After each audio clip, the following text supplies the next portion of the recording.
Well, hello all you wonderful people out there in YouTube land. This is a Texas special, and this is going to be a special Christmas unboxing. As you can tell by the granite, marble, whatever it is, countertop, I am not at home. I am in the wonderful, thriving metropolis of Houston, Texas. Once again, working out of town on behalf of my employer. While I'm not particularly happy about being out of town for the holidays, it is what it is, and I knew what I was signing up for. That being said, what is a trip to my least favorite city in the state of Texas without the condolence prices? So, as you can see here, got some track. Nothing special, it's little half curved 042 sections of track. Alright. Now, these two items are for the wife, and there's one other item that's not listed, that's not shown here. It's a big item, like physically big. We'll get to that in a minute. We'll start off with the standard orange boxes of happiness. So, this is an item that the wife was really wanting, and I was able to track one down at Papa Ben's. These two items are Papa Ben's, these are Mike's Hobbies. So, start off with, bam, this is the Lionel 2020 Christmas boxcar. Standard 027 type traditional Lionel boxcar. It's got green roof and ends. This is good for 027 curvature track. Has pretty much the only separately applied detail on this car is the doors, which do open. They're a little stiff, but they do open. And the handbrake wheel. Other than that, standard features apply. The trucks are sprung, and the couplers are the magnetic operating couplers. You can either use a remote control O gauge or 027 gauge track section, the Lionel fast track uncoupling section, or you can do it old school and hit this little tab on the side of the coupler and it opens. So put that back in the box, where it shall probably remain until I get home, and we'll film the unboxing run more than likely at the house with this, because it's not mine and I want my wife to, I want to let my wife have the maiden run with this. Alright, next item on the docket is a Lionel Holiday Rail Sounds boxcar. This is another 027 type car. This is from the 1997 catalog, and we will pull it out of the box.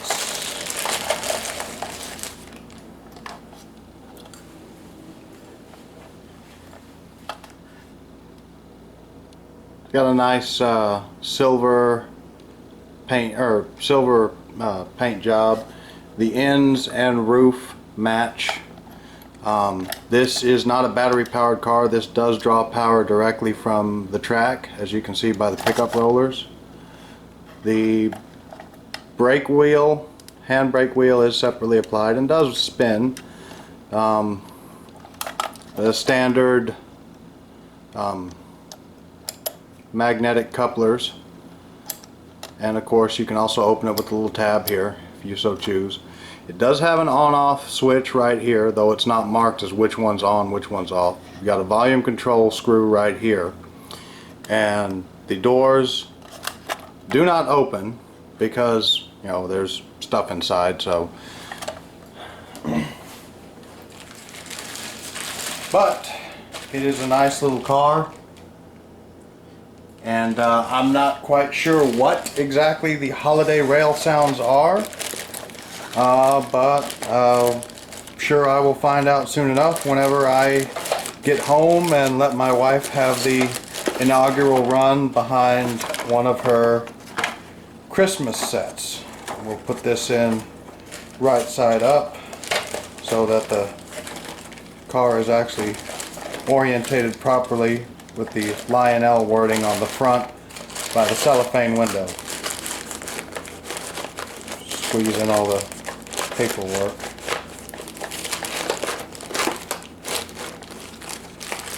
All right. Now we get to the more mundane. These items were purchased for me. We have a Lionel 042 right hand and left hand remote control switch. I'm only pulling one out of the box because they're exactly identical. The only difference is one is right, this is the right hand switch, and the other one is left handed. Until now I had exactly 0 O gauge switches. I have a few, like 1 or 2 027 switches, but they're manual, and this is the first powered O gauge switch that I've ever had. Well, first 2. You see we've got extra pins and the instructions and all that good stuff. This looks like it's never been out of the box, and these were actually on sale for $40 a piece at Mike's Hobby Shop in Porter, Texas. Like I said, they look brand new, like they've never been used before, so that's a definite plus. Insulating pins on inside rails. Okay, so with the way these switches work, this is the remote. You attach these to the leads right here in accordance with the instructions, and you can throw this lever and the switch will line itself. It draws its power from the track, if I'm understanding that correctly. If I'm not, feel free to comment below. Or you can line it manually right here. In the real world, this would be considered a dual control turnout.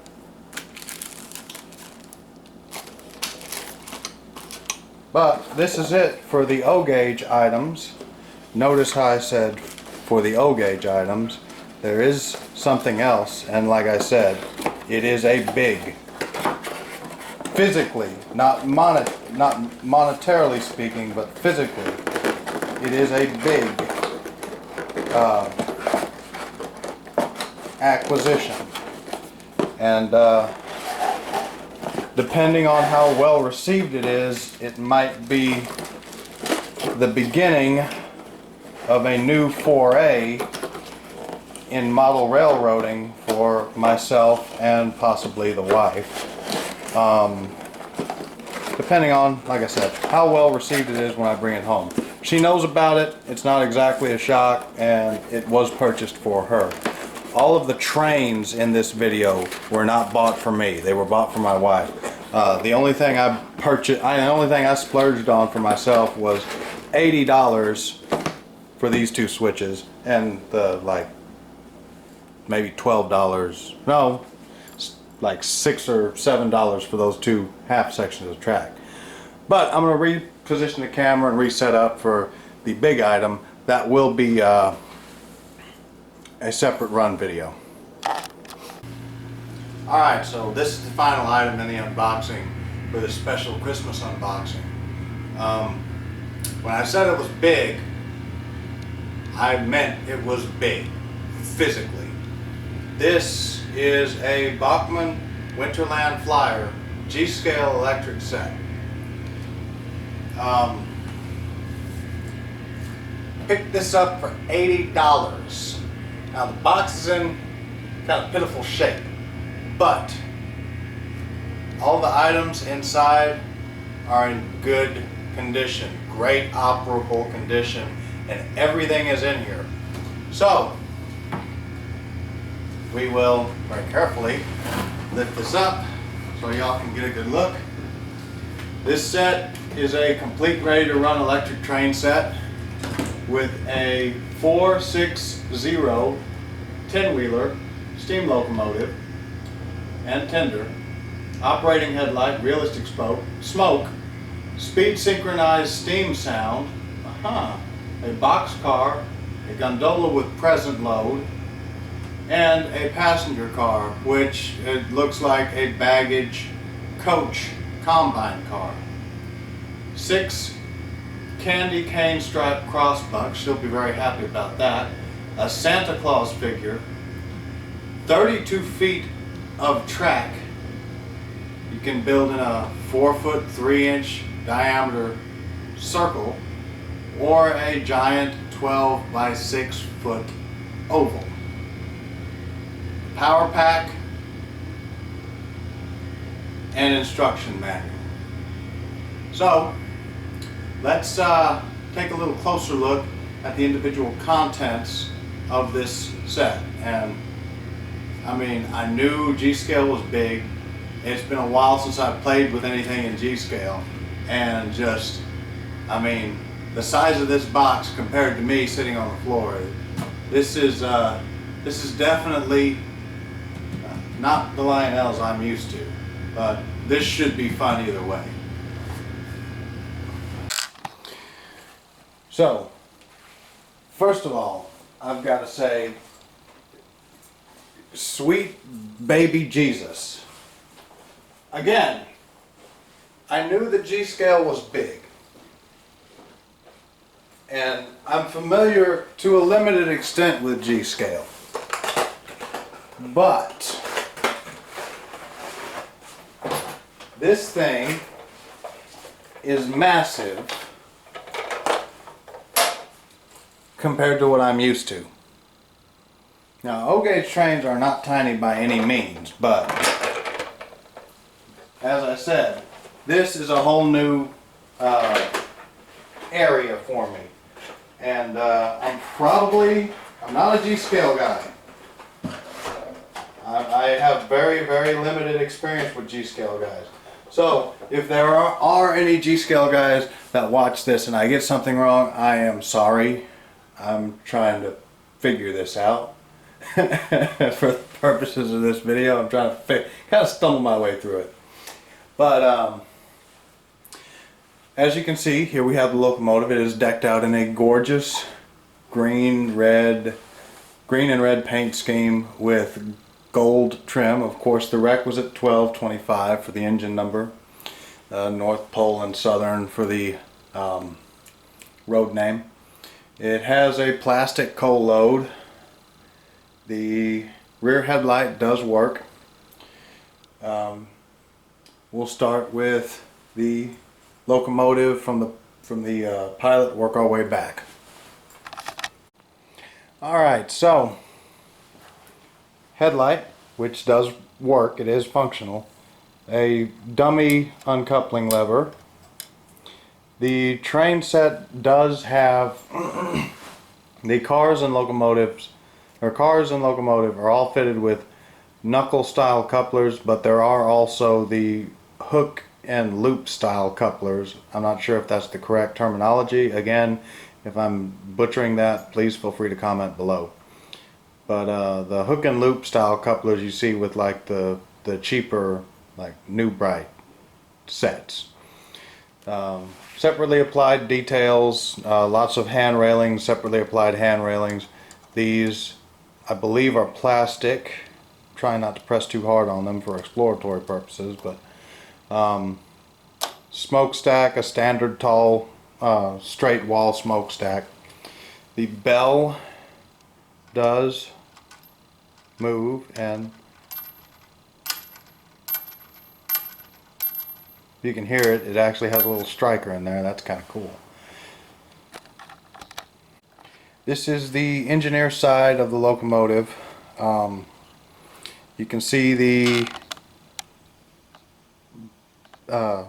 drive rods and the reverser gears and all that, the cylinder crankshafts and all that wonderful stuff are probably not 100% true to the actual arrangement, but it is a very, very nice overall effect. And again, just separately applied detail out to wazoo. You've got the hand railing separately applied. You've got a separately applied golden whistle here, the pop-off valve right here. Of course, the 1225, 1225, 1225, and a nice little Christmas wreath decal. And you have the blow-down lines and some miscellaneous piping and the brake shoe rigging on the underside of the locomotive in the appropriate spots. Alright, so here we have a detail shot of the cab. As you can see, there is lots of detail in the cab. You've got you've got a freaking oil can right here. You've got the firebox, which that moves, so that might open. I'm not going to jack with it too much right now. You've got all the little valves and whatnot all on the inside, and it's pretty crowded. In real life, the bulkhead wouldn't be almost dead even with the rear of the cab, but it's a nice general overall effect. Right here between the locomotive and the tender, you see the plugs for the rear headlight and the sound system. The sound system is inside the tender. So you've got a nice spilled coal effect here, or spilled coal rather effect here. This would be what in reality, in real life, there'd be a slit behind this that the coal would naturally fall down into, and the fireman would use his big scoop to shovel coal into the firebox. You've got a handbrake right here, a locomotive handbrake. I'm not quite sure what these little guys here, there's another one on the other side you can see there. I'm not quite sure what they're meant to replicate, but if any of you guys out there know, feel free to comment below and help me out. Little storage compartments for assorted tools and whatnot that they would have on these engines. You have the era appropriate arch bar trucks.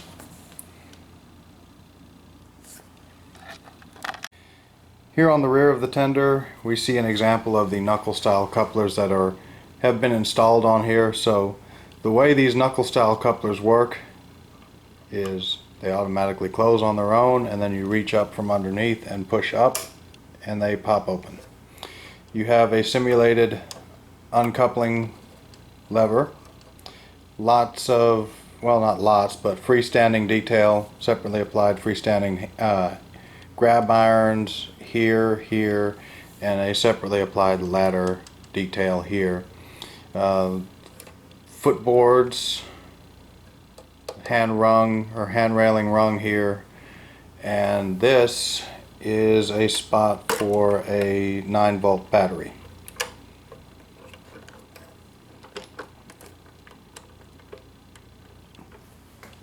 The trucks are not sprung. One detail I almost forgot to mention. On the bottom of the tender there is a volume control screw. So if you adjust it all the way this way, like it already is, all the way clockwise, the volume's turned all the way up. If you adjust it this way, all the way counterclockwise, the volume is turned all the way down. So here's the gondola with the present load. There's 4 pretty decent sized wrapped presents, a green, a silver, a gold, and a red. They're all just regular boxes. The red's got Christmas trees on it. The gold has got little Christmas wreaths, and the silver's got a little snowman on it. And then the green has got Santa Claus doing some kind of a happy Christmas jig. You've got the little bracing here on the underside of the car for the frame. Arch bar style trucks, separately applied details. A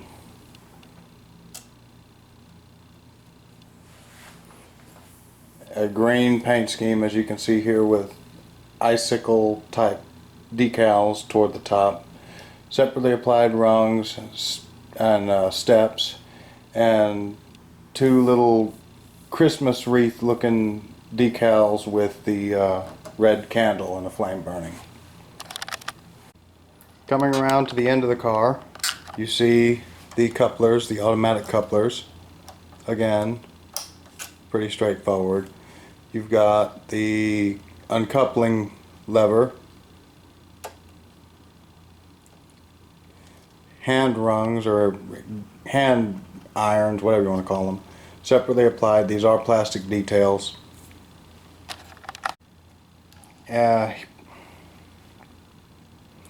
Here we're looking at the B end of the car.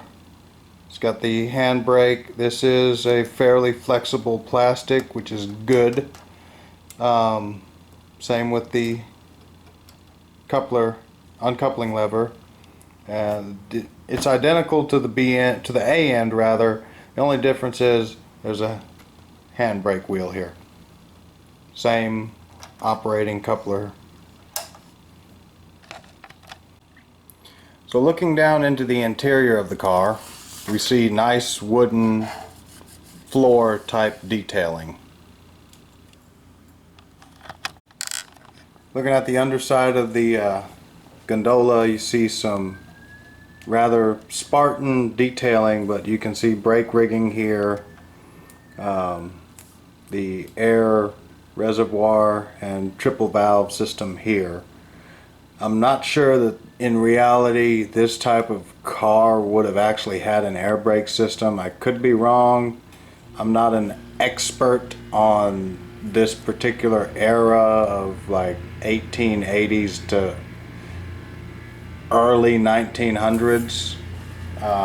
So could be wrong, but I don't think the air brake rigging would be 100% accurate. But you know, George Westinghouse did invent the air brake system that we use today, and did patent it in the 1890s, I think. So it could be a retrofitted car.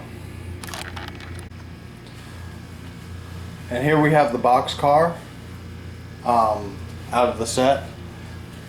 It's a standard 40-ish foot box car. You can see here it's got the green opening doors with a wooden floor detail on the inside. The doors actually slide pretty easy. Wrap presents only, no lumps of coal in this car. Happy Holidays, built June 2004.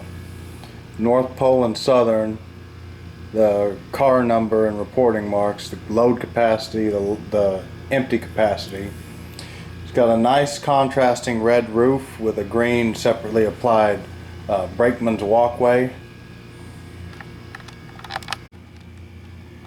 Here we see the B end of the box car. Again, that is the brake end.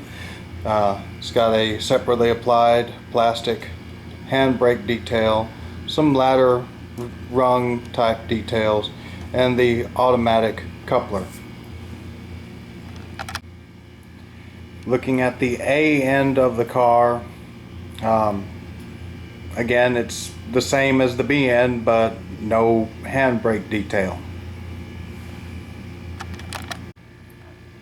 Given the fact that this is a mostly white car, you can see a little bit better the detailing on the underside with the simulated brake rigging and airline details, as well as the air reservoir and the general just lattice work of the frame.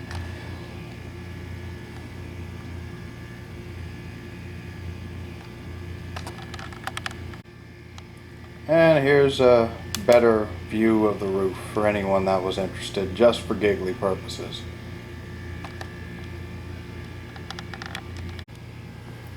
Here is the combination baggage coach car. See, it's got a striking red and green paint job with the gold leaf lettering and trim. Car number 1. Again, the lattice truss rather on the under frame of the car to help support the weight. The doors open on both sides of the baggage compartment, and the little simulated stained glass windows in the Celestery, I think is what it's called, are plastic, but they do give a nice effect. Looking at the inside of the car through one of the windows, I don't know how well it's going to come out, but you can see little seats in there. The car is decorated with garland, nicely done garland decals and a wreath, and some nicely simulated frost on the windows and some garland and, you know, wreaths and whatnot. And of course, the ever requisite season's greeting. You have the exhaust stack for the coal stove that would have been used to provide heat for a passenger car of this vintage. Separately applied plastic hand railings on both ends of the car. This car does kind of confuse me a little bit, because typically you have an A end where the brakes, the brake hardware is installed to include the handbrake wheel, and a B end where, yes, the trucks have the operable air brakes and whatnot, but there's no triple valve, there's no air reservoir, there's none of the actual hardware other than the brake itself on the truck. This car actually has technically two A ends, or two B ends rather, because there's a handbrake wheel here on the coach end of the car and also on the baggage end of the car. So this car has two B ends rather. The door on the end of the car does not open. It is just for looks. There is no glazing in the window, but still a nice car, still a pretty cool car. Looking at the underside of the car, you can see the brake rigging all along in here, a rather small reservoir, and a compartment for a 9-volt battery, which I'm going to assume is for the interior lighting. I'm not sure if this car has interior lighting, but I don't see any holes for speakers or anything, so that is what I'm going to guess that that is for. And here's an on-off switch here. Again, I'm going to assume that's for interior lighting. Yes, there is interior lighting.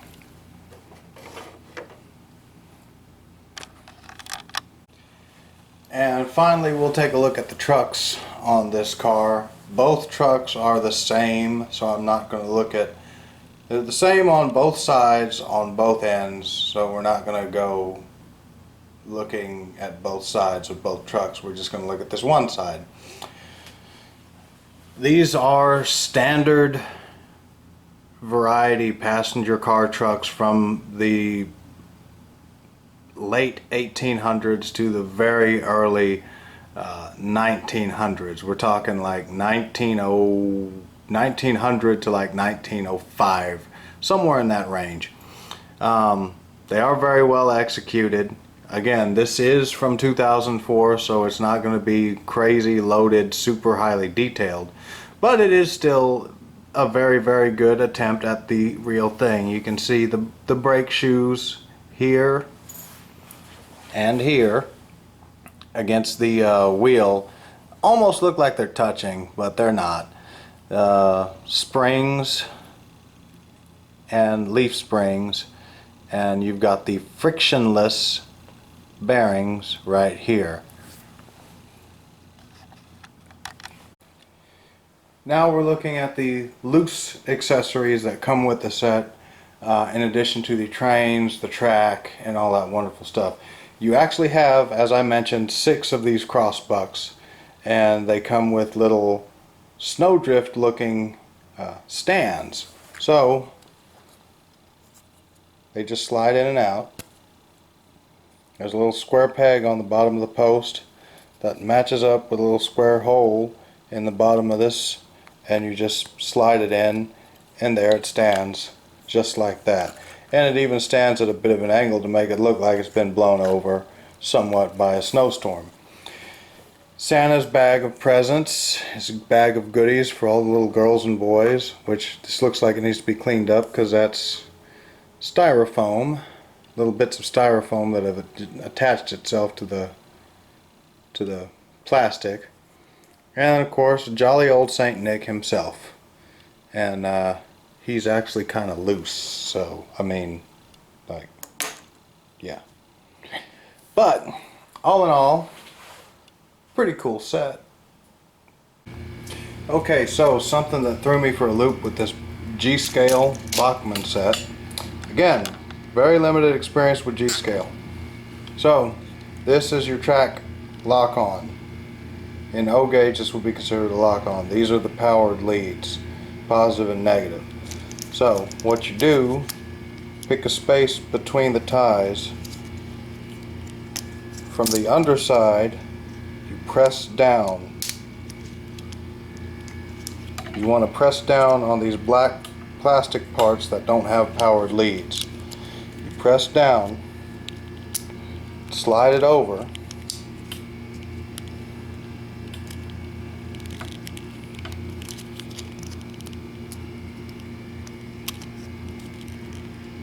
and the goal is to push up. You're not going to break it. Keep pushing until they lock into place. They do have enough flex in them to where they are just going to pop into place, not going to break it. That's how they're intended to be designed, so don't worry about being too gentle or anything. You know, obviously don't force it too terribly much, but within reason it should snap into place as intended.